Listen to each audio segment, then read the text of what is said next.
اسلام ایک ایسا دین ہے جو اپنے ماننے والوں کی ہمہ وقت رہنمائی کرتا ہے۔ میرے حضور نے فرمایا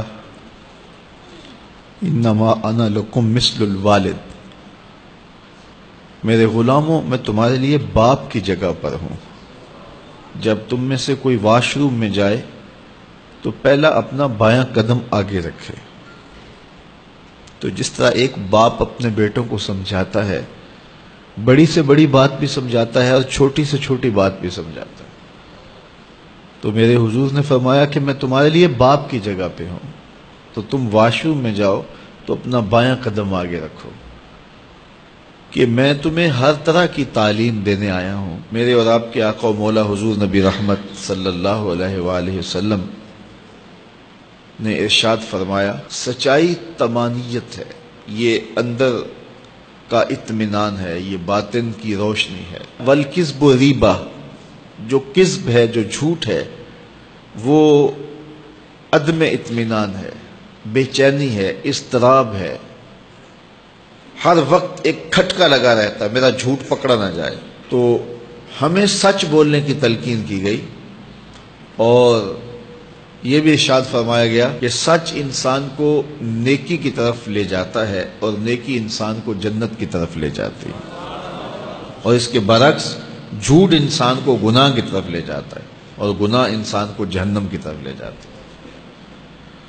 تو مومن تو سچائی کا دوسرا نام ہے۔ آقا کریم نے خود ایک دن ارشاد فرمایا الا انبئکم باکبر الکبائر، صحابہ تمہیں بڑے بڑے گناہوں کی خبر نہ دوں؟ صحابہ نے عرض کی کیوں نہیں یا رسول اللہ، آپ ارشاد فرمائیں۔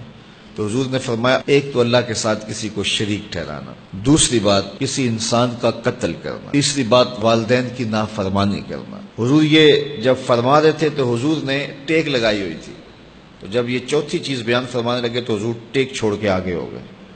یہ کتنی اہم بات تھی، الا وقول الزور، فرمایا سن لو جھوٹی بات کرنا۔ تو جو گناہ بڑے بڑے ہیں، جہنم میں لے جانے والے ہیں، ہلاک کر دینے والے ہیں، یہ چار گناہ ان میں سے بھی آگے بڑھے ہیں۔ جھوٹوں پر اللہ تعالیٰ نے لعنت کی ہے، لعنت اللہ علی الکاذبین، باقاعدہ جھوٹوں کا ذکر کر کے ان پر لعنت کی گئی ہے۔ تو اس لیے مومن اپنی زندگی کے اندر سچ ہی بولتا ہے۔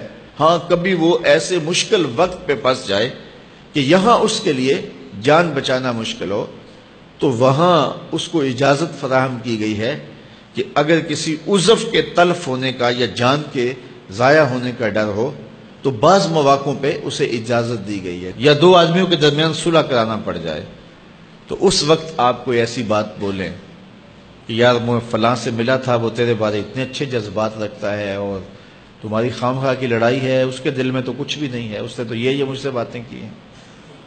تو وہ کہے گا نہیں نہیں میرے دل میں بھی کچھ بھی نہیں ہے، 5-7 باتیں وہ بھی کرے گا، پھر تو یہ اس کو جا کے بتائے گا کہ وہ تیرے بارے تو یہ کہہ رہے، تو آپس میں دونوں جڑ جائیں گے، قریب پہنچ جائیں گے۔ لیکن وہ سچ جو دونوں کو آپس میں توڑ دے، دو انسانوں کی تفریق کر دے، تو وہ سچ بھی نقصان دہ ہے۔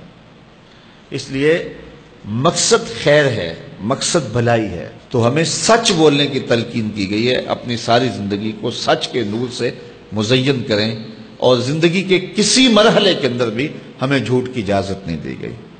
تو مختلف معاشرتوں کی رسوم ہم بعض اوقات اپنے سینے لگا لیتے ہیں، اور یہ کل کا دن وہ جھوٹ کا عالمی دن منایا جا رہا ہے، اور اس میں لوگ جھوٹ بولیں گے، ہمارا میڈیا بھی کوئی ایسی پھل جڑیاں چھوڑے گا، اسی طرح ہمارا پرنٹ میڈیا بھی بعض اوقات کوئی خبر لکھ دیتا ہے اور آخر میں لکھتا ہے یہ پہل پھول ہے۔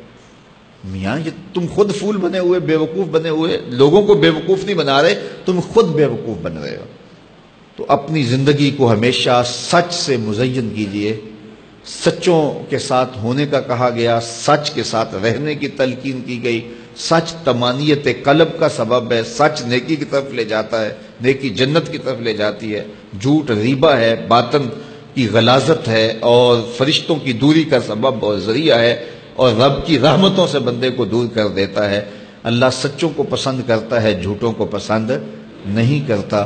تو یہ تھوڑی سی زندگی اللہ نے جو ہمیں ودیعت کی ہے، اس کو سچائی کے ساتھ اگر ہم گزاریں گے تو تو ہماری زندگی طمانیت کے نور سے ہمیشہ منور ہو کے گزرے گی، ہم ایک راحت بھری زندگی گزاریں گے۔